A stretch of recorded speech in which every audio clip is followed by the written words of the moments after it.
अस्सलाम वालेकुम नाज़रीन, प्रोग्राम विजन बाय राजा आतिफ ज़ुल्फ़िकार के साथ आपकी खिदमत में हाज़िर हूं। निगरान वज़ीर आला पंजाब की तैनाती के साथ ही पंजाब में बड़े पैमाने पर अखाड़ पछाड़ का अमल शुरू हो गया है। इसकी कुछ तफसीलात आज के प्रोग्राम में हम आपके साथ शेयर करेंगे और फिर ये भी शेयर करेंगे कि जो राव अनवार कत्ल केस का फ़ैसला हुआ है, मुल्क भर में उस पर बड़ी तनकीद की जा रही है। उस केस के कुछ हक़ायक़ हैं वो आपके साथ हम शेयर करेंगे। और फिर जो इस वक्त मुल्क के अंदर इंतखाबात के हवाले से अफवाहें गर्दिश कर रही हैं कि इंतखाबात होंगे नहीं होंगे अपने वक्त पे, इस पर बात करेंगे। और फिर इस पर बात करेंगे कि पहले तो इस्तीफ़े दिए थे, अब इस चीज़ पर एहतजाज करते फिर रहे हैं कि हमारे इस्तीफ़े क्यों कबूल किए गए हैं और बाकी इस्तीफ़े हमारे कबूल ना किए जाएँ। पीटीआई की तरफ से ये सारा कुछ हो रहा है, इस पर बात करेंगे। मगर इससे पहले कि हम अपने प्रोग्राम को आगे बढ़ाएं, आपसे गुजारिश है कि अगर अभी तक आपने हमारा चैनल सब्सक्राइब नहीं किया तो प्लीज़ कर लीजिए, साथ ही बेल आइकॉन भी दबा दीजिए ताकि जो ही हमारा कोई नया प्रोग्राम अपलोड होता है तो उसका नोटिफिकेशन फौरी तौर पर आपको मौसूल हो सके। प्रोग्राम का बाकायदा आगाज़ करते हैं नाज़रीन। आज सुबह तकरीबन 7:30 बजे से ही मुल्क भर में बिजली का ब्रेक डाउन है। आप भी मुल्क के जिस भी हिस्से में मौजूद होंगे आप आज इस सूरत हाल से आगाह होंगे।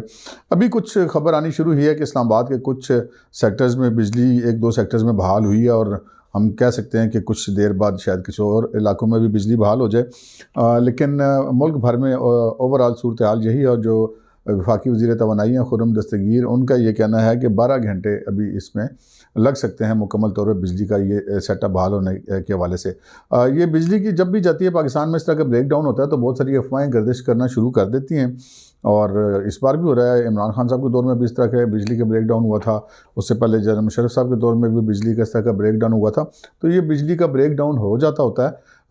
ये अफवाहें जितनी चल रही हैं ना कि ये इस वजह से बिजली का ब्रेक डाउन हो रहा है, इस वजह से हो रहा है, तो उन पर कान धरने की ज़रूरत नहीं है। हाँ, अलबत्ता ये ज़रूर है कि बिजली का इतना बड़ा ब्रेक डाउन क्यों हुआ, इसकी तहकीकात भी होनी चाहिए, इस पर कार्रवाई भी होनी चाहिए, इसके ज़िम्मेदारों का तयन भी होना चाहिए। और बहरहाल ये एक इत्तफाकी वाक़या भी हो सकता है, इस चीज़ को भी अपने ज़हन में रखें। आगे बढ़ते हैं अपनी उन मौज़ूआत की तरफ जिन पर हम आपसे बात करते हैं। आज का दिन इस्लामाबाद में बड़ा दिलचस्प था। दिलचस्प इसलिए था कि वही चेहरे पाकिस्तान तहरीक-ए-इंसाफ के अरकान कौमी असम्बली जो हमें हर रोज़ इस बात पर एहतजाज करते हुए दिखाई देते थे कि जी हमने इस्तीफ़े दे दिए हुए हैं, हमारे इस्तीफ़े मंजूर क्यों नहीं किए जा रहे। और ये भी कहा जा रहा था कि जी हम सुप्रीम कोर्ट में जाएंगे कि सुप्रीम कोर्ट हुक्म दे कि हमारे इस्तीफ़े मंजूर किए जाएँ। जब 70 इस्तीफ़े मंजूर कर लिए गए और उससे पहले 10-12 उससे पहले किए गए थे, तकरीबन कुल 80 इस्तीफ़े मंजूर कर लिए गए। तो अब आज इस्लामाबाद में बड़ा दिलचस्प मंजर था कि वही अरकान असम्बली जो हैं वो एक ये एहतजाज करते हैं कि हमारे इस्तीफ़े क्यों मंजूर किए गए।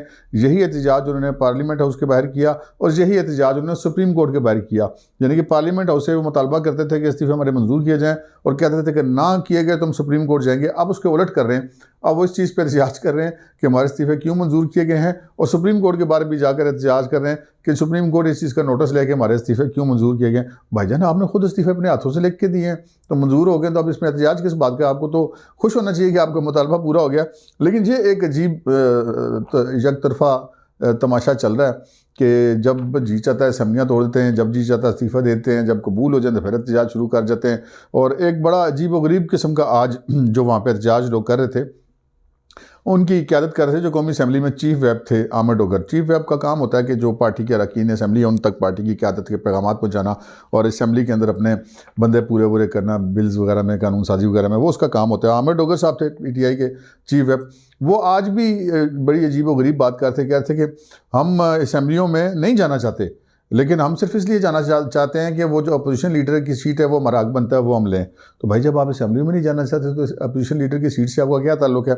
बहरहाल ये एक तमाशा आज इस्लामाबाद में, ये एक अफसोसनाक तमाशा है पाकिस्तान के अंदर लगा हुआ है कि जब दिल किया ये पार्लियामेंट को, इस निज़ाम को, इस सिस्टम को जो है वो जब दिल चाहा कि हम छोड़ रहे हैं और फिर बाद में छोड़ने के लिए तैयार ना होना। और इमरान खान साहब के हवाले से मैंने पहले भी अपने कई व्लॉग्स में ये बात की है कि इमरान खान साहब बहरहाल कुछ दिनों के बाद ज़रूर पूछेंगे कि मुझे धक्का किसने मारा था, क्योंकि इस वक्त वो केपी और पंजाब की हुकूमतें छोड़ चुके हैं। कौमी असम्बली से वो तकरीबन सारी पार्टी फारूक हो चुकी है, थोड़े से लोग रह गए। अब उन्होंने कहा जी हमने स्पीकर को एक मेल किया जो बाकी उनके 44 अरकान कौमी असम्बली बच गए हैं कि जी हमारे इस्तीफ़े मंजूर ना किए जाएँ।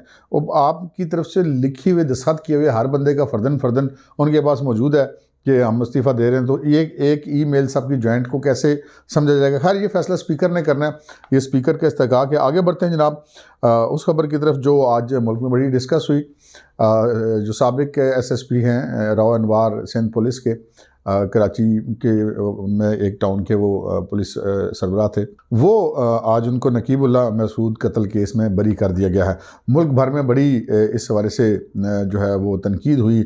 बहुत लोग जो इंसानी हकूक़ के लिए काम करते हैं उन्होंने इस पर बड़ा आवाज़ उठाई और लोगों ने, हर बंदे ने अपनी अपनी ट्वीट करके इसमें हिस्सा डाला और पाकिस्तान के अदालती निज़ाम इंसाफ का रोना रोया।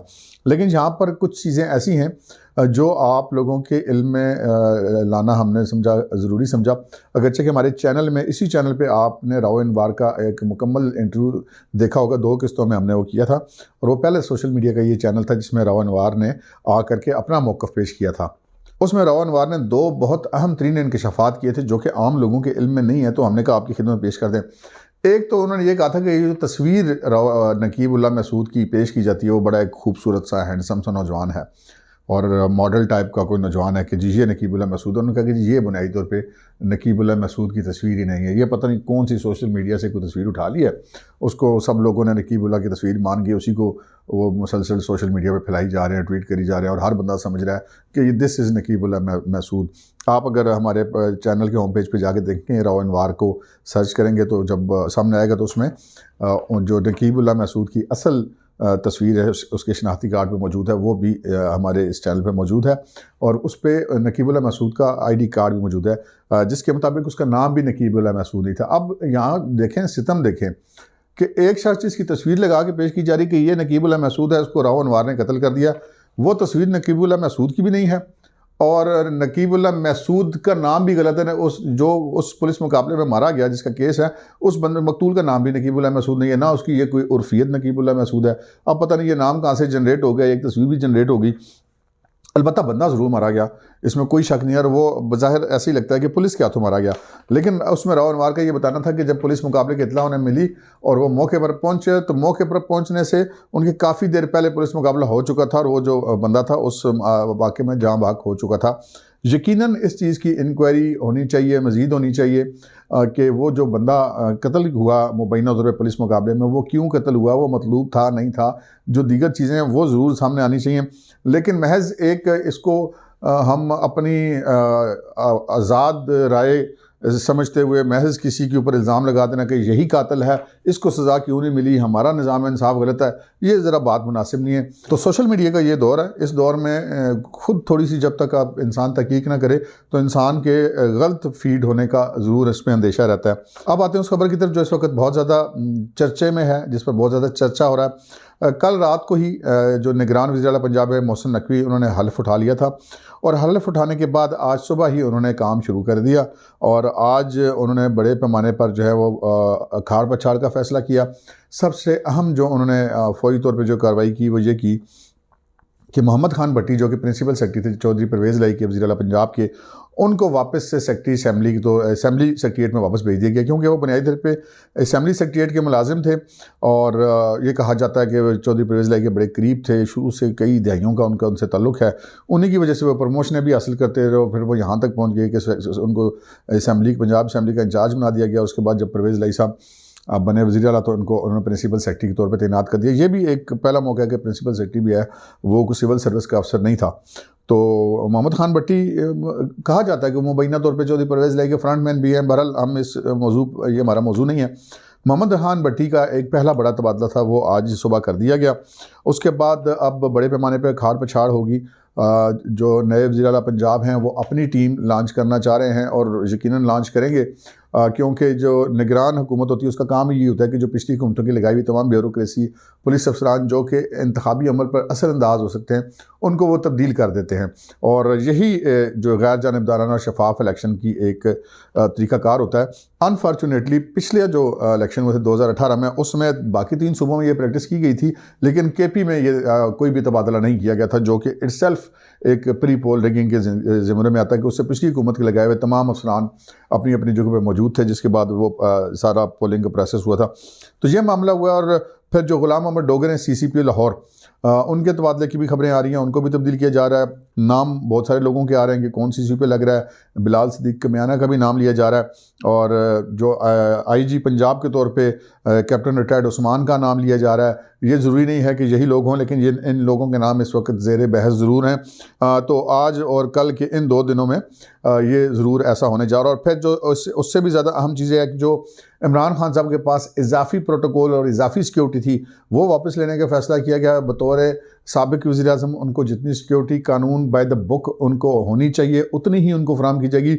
उससे ज़्यादा जो सैकड़ों एहलकार सरकारी खर्चे पर लगे हुए थे और सैकड़ों एहलकार उनके प्रोटोकॉल पर लगे हुए थे, वो वापस लेने का फ़ैसला किया गया है। और इस पर बहुत सारी चीज़ें बातें अभी की भी जाएंगी। देखना है कि इसके ऊपर पाकिस्तान तहरीक इंसाफ क्या रद्द-ए-अमल देती है। लेकिन ये कहा गया है कि जो नई पंजाब की हुकूमत है, उनका ये कहना है कि जी अगर किसी ने इजाफी अपने लिए प्रोटोकॉल लेना है, ये सिक्योरिटी रखना है, तो अमीर आदमी हैं वो अपने ख़र्चे पे रख सकते हैं। हुकूमत पंजाब के ख़र्चे पे उनको उतना ही सिक्योरिटी मिलेगी जितना कि बतौर वज़ीर-ए-आज़म बाय द बुक उनको होनी चाहिए। आगे बढ़ते हैं जनाब। एक और बहुत ख़बर आज पाकिस्तान में गर्दिश कर रही है। वो ख़बर ये कर रही है कि ये जो नया निगरान सेटअप बना है पंजाब में और KP में, ये जनाब शायद 3 महीने के अंदर अंदर इलेक्शन ना हो। बहुत इस हवाले से मुख्तलिफ सिमतों से आवाज़ें आ रही हैं कि जी अब ये भी, इसमें टेक्निकल रीजंस भी बहुत सारी हैं। आइन ये कहता है कि 90 दिन के अंदर इलेक्शन हो, लेकिन आइन ये भी कहता है कि अगर मरदमशुमारी होती है तो उसके बाद वो मरदमशुमारी के बाद हल्का बंदियाँ, उसके बाद इलेक्शन हो। अच्छा, अब यहाँ पे एक अजीब सी सिचुएशन बन जाती है कि अगर इन 2 सूबों की असम्बलियों में पहले इलेक्शन हो जाते हैं तो वो नई हल्का बंदियों और नई मरदमशुमारी के बगैर होंगे, और उसके बाद आज से 4-5 महीने के बाद या 6 महीने के बाद बाकी 2 सूबों के होते हैं और वफाक में होते हैं, तो वो नई मरदमशुमारी के मुताबिक होंगे। तो ये शायद बुनियादी जो इंसानी हकूक़ हैं उससे भी मुतसादिम है, क्योंकि जो यहाँ पर पंजाब और KP के अंदर जो लोग वोट देने की उम्र को पहुँच रहे हैं, अगर उनको वोट का इंदराज नहीं होता तो इसका मतलब है उनको उनके बुनियादी हक़ से महरूम किया जा रहा है। तो कोई भी ऐसा कानून जो कि बुनियादी इंसानी हकूक़ से मुतसादिम हो, उसको आईन पाकिस्तान इतनी सपोर्ट नहीं करता। इस हवाले से आईनी माहिर ज़्यादा बात कर सकते हैं बेहतर। हमने तो एक बुनियादी वजह कहते हैं झटका सा साहब, वो आपको बता दिया। तो इस वक्त जो मुल्क के अंदर माशी सूरत हाल है, उसके हवाले से बहुत ज़्यादा तशवीश पाई जा रही है, और ये कहा जा रहा है कि मौजूदा माशी सूरत हाल में और बगैर मरदमशुमारी के इलेक्शन कराना मुमकिन नहीं है। लेकिन जो अब तक हम तो कहते हैं ना कि फेस वैल्यू पे जाते हैं। फेस वैल्यू तो यही है कि जो नई निगरान हुकूमतें हैं पंजाब की और KP की, वो पुरज़्म है कि हम 90 दिन में इलेक्शन कराएंगे। इलेक्शन कमीशन का भी यही कहना है। देखते हैं अब आगे क्या होता है। अब तक के लिए इतना ही, इजाज़त दीजिए। अल्लाह हाफ़िज़।